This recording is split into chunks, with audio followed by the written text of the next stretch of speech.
होता उदार तसा म्हणून त्यानं नजराना पाठवला होता. तुम्ही कळले ते उदार आणि त्या नजराण्याकडं पाहून सांगितलं तुकोबारायनं शिवबा राजाला, राजाशनी सांगा आम्ही यानं सुखी नाही, करायचं असेल तर एक करा, पवित्र तुळशीची माळ तुमच्या गळ्यात घाला आणि एकादशीचं व्रत कायम ठेवा. अभंगाचं तिसरं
साधं सरळ सांगितलं राजाला.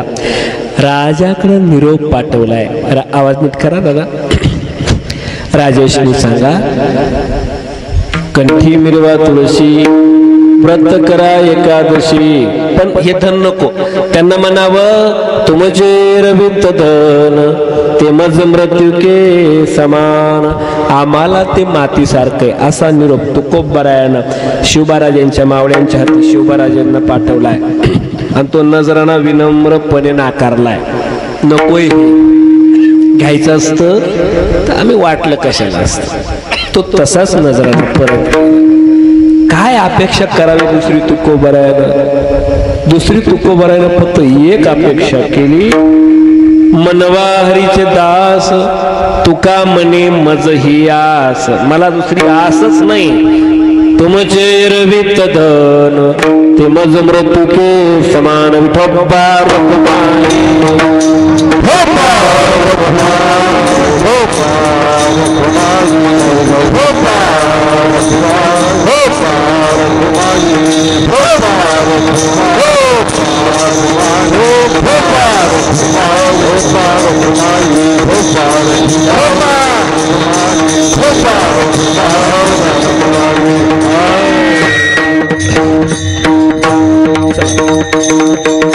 वेळ कमी राहिला म्हणून थोडं 20-20 खेळू आता. दन दन षटकार चौकार षटकार चौकार. ऐका ऐका, लय गाव बघितली कडे मी लय, पण तुमच्या गावात त्यासारखे ताट बसलेली पोरं नाही. त्या बघा त्या बघा त्या बघा. मला यांचा अनुभव बरं का, म्हणजे मी ना यांना 12-13 वर्ष शिकवलं मी. म्हणजे मी नोकरी केली शिक्षकाची 12-13 वर्ष. आता परवडाना म्हणून दिली सोडून. तेव्हा परवडाना म्हणजे मी नॉन ग्रँडला होतो म्हणून सोडली मी.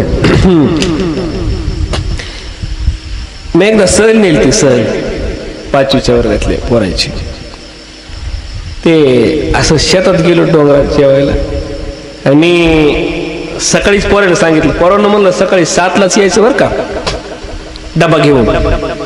बरं शाळा 8ला होती, पण मी सांगितलं पोरांनो आवाज नीट करा दादा, पोरं घुमून देऊ नका, इको नका देऊ, बेस आणि ट्रबल राहू द्या. मी सांगितलं पोरांनो सकाळी 7लाच यायचं सगळ्यांनी डब्बे घेऊन आपले आपले वनभोजन करायला सहल डोंगरात जेवायला. सगळ्या पोरांचे डब्बे लवकरच तयार झाले सकाळी 7लाच. कारण पोरांचा डब्बा घरी कोण करून देतो पोरं? आई. पण माझा डबा काय वेळेवर झालाच नाही, कारण माझा डबा कोण करून देणार असेल? त्या बाका बायको लईच पद्धतशीर म्हणतोय तो बायको असा. मी बिगर डब्याचा शाळेत गेलो. सगळ्यांच्या हातात डब्बे, माझ्याच हातात डब्बा नाही. त्यातलं एक पोरग माझ्याकडे आलं आणि मला म्हणलं, महाराज तुमच्याकडे डब्बा नाही. नाही झाला माझा टायमाला, आलो बिगर डब्याचा.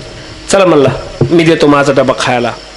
बसले तिथे गेलो पंक्ती. आपल्या आपल्या शिक्षकांनी सगळ्यांनी आपले आपले डबे सोडले. आता माझ्याकडे डबाच नव्हता, पण ते म्हणलं होतं ना मला मग डबा खा देतो. त्यानं त्याचा डबा मला खायला दिला. मी त्याचा डबा खाल्ला. बाकीच्यांनी आपले आपले डबे खाल्ले आणि त्याला म्हणला सगळ्यांनी आपले आपले डबे खाल्ले, मी तो डबा खाल्ला. आता तू एकटाच उपाशी राहिलास, घरी गेल्यावर काय सांगशील? ते म्हणलं तुम्ही खा बिंदास, मी सांगतो मग डबा कुत्र्यांनी खाल्ला म्हणून. मागच्या पिढीपेक्षा पुढची पिढी हुशारच आहे बरं का. तो निसर्गाचा नियम आहे. मी वर्गात बसलेल्या पोराला विचारलं होतं काय नाव आहे तुझं? त्याचं नाव पांडुरंग होतं. ते म्हणते पांडू. मी म्हणला देवाचं नाव आहे पांडुरंग, मग असं म्हणावा. रंग तर लावू ना पुढे एक्स्ट्रा, 2 शब्द आहेत फक्त. त्याच्या बाजूला दुसरं पोरग बसलं होतं, त्याचं नाव होतं बंडू. त्याला म्हणलं तो काय नाव आहे रे? ते म्हणतंय बंडू रंग. मी म्हणलं पांडू समजा तुझ्याकडे 2 रुपये आणि बंडू तुझ्याकडे बी 2 रुपये. ते दोघं म्हणले नाहीत असतं का म्हणून समजा. मी म्हणलं समजाणार आहे, समजा काय बापात चाललं तुमच्या? सांगा म्हणलं 2 आणि 2 किती झाले? ते म्हणले पण नाहीतच ना का म्हणून समजायचे. अरे म्हणलं समजा ना, दोघाकडे बी 2-2 रुपये आहेत, समजा काय बापात चाललं का तुमच्या? दोघे म्हणले 2 आणि 2 5. म्हणलं 2 आणि 2 5 कसे होतील? ते दोघे म्हणले समजा ना मग, समजा काय बापात चाललं का तुमच्या? मागच्या पिढीपेक्षा पुढची पिढी हुशारच आहे बरं का. तो निसर्गाचा नियम आहे. आणि ती पुढची पिढी आज कीर्तनाला होती, ते सगळ्यात महत्वाचं आहे. लेकरं कीर्तनाला बसले पाहिजे. आई कीर्तन ऐकलं पाहिजे, त्यांनी हरिपाठात आले पाहिजे. नुसतं शिक्षण घेणं म्हणजे शिक्षित होणं, आणि संस्कारासहित शिक्षण घेणं म्हणजे सुशिक्षित होणं. लेकरं सुशिक्षित त्यावेळी होतील ज्यावेळी ते व्याख्यान ऐकतील, कीर्तन ऐकतील, संस्कारित तवा होतील. आणि संस्कारासहित असलेलं शिक्षण कामाचं आहे, संस्काराविरहित असलेलं शिक्षण काही कामाचं नाही.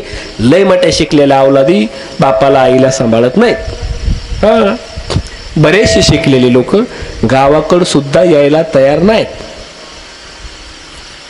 बरेचसे शिकलेले लोक तुमच्या खेड्यातल्या लोकांना ओळखत नाहीत, कोणालाही किंमत देत नाहीत. म्हणून ते संस्कारासहित शिक्षण असावं. पुढची गोष्ट बोलतो जाता जाता, मला 2-4 गोष्टी हपकायच्यात. शिवबाराजानं त्या काळात झाडं लावले. त्या काळात शिवबाराजानं झाडं लावली, आंब्याची बाग लावली. झाडं लावा. आजच्या कीर्तनातून एक गोष्ट घेऊन जा, लावा लाव्या करायच्या. लावा लाव्या करायच्या, पण झाडाच्या करायच्या. ह्याची आडवीतो त्याची जिरवितो. आडवा आडवी जिरवा जिरवी करायची, पण ती पाण्याची करायची. सुखी होताल. पुढचं बोलू का? पोरांनो, तंबाखू खाऊन गुटखा खाऊन तुमचं गाव लाल नाही करायचं.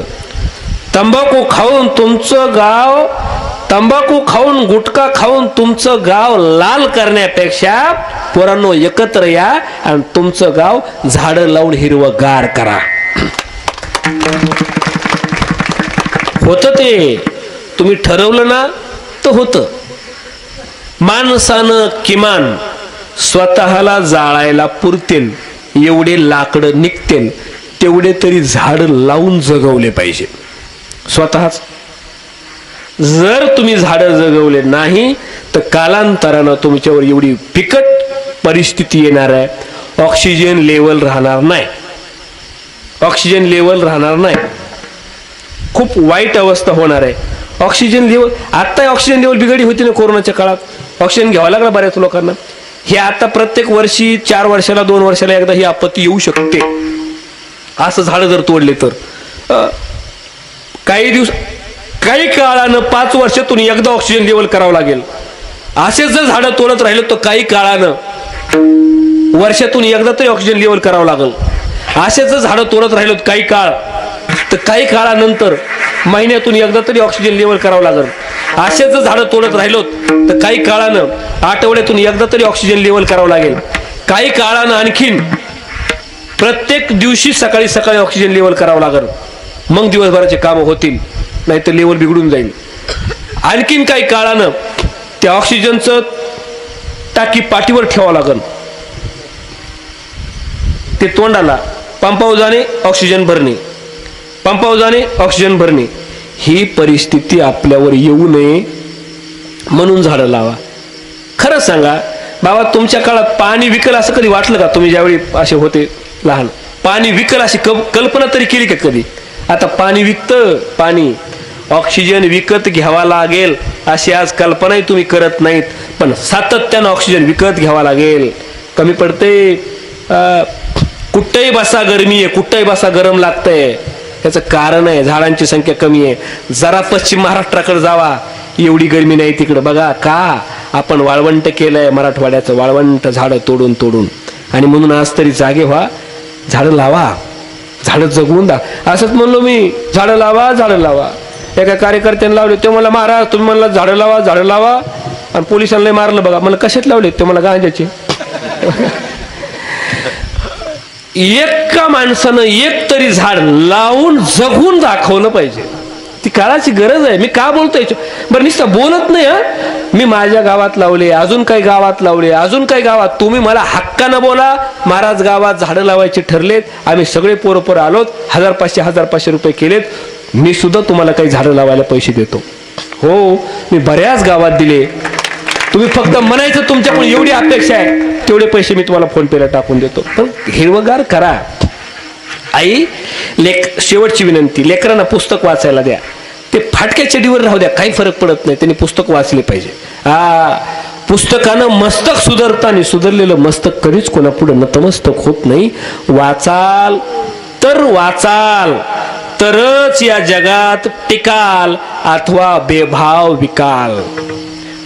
ज्याचं वाचन आहे, ज्याची प्रगल्भता आहे, ती माणसं मोठी होतात. आणि जाता जाता दुसरी विनंती करतो, चिल्लर माणसाच्या नादी लागत जाऊ नका, मोठ्या मोठ्या माणसाच्या नादी लागत जा. हा बोलू का? शिवबाराजानं मोठे मोठे सरदार संपवले. बोलू का? मोठ्या माणसाच्या नादी लागलेला माणूस कधी छोटा राहत नाही, आणि छोट्या माणसाच्या नादी लागणारा माणूस कधीच मोठा होत नाही. नाही हो, देऊ का उदाहरण? मोठ्या माणसाच्या नादी लागलं की माणूस कधी छोटा राहत नाही. देऊ का उदाहरण? उदाहरणात मनोज जरांगे पाटील. चिल्लर माणसाच्या नादी लागलीत कधी? गृहमंत्री, मुख्यमंत्री, उपमुख्यमंत्री असं लागायचं तर मोठ्याच नाही. हे शिवराजांना सुद्धा संपवले ते मोठे मोठे सरदार. अफजल खान म्या मारतो, शाहिस्ते खान म्या मारतो, औरंगजेब म्या बघतो. मोठे मोठे ते सरदार सवकेले कणीगारा, मोठे मोठे ते सरदार सवकेले कणीगारा. जवा निघाल मैदानी माझ्या राजाची तलवार, जवा निघाल मैदानी माझ्या राजाची तलवार.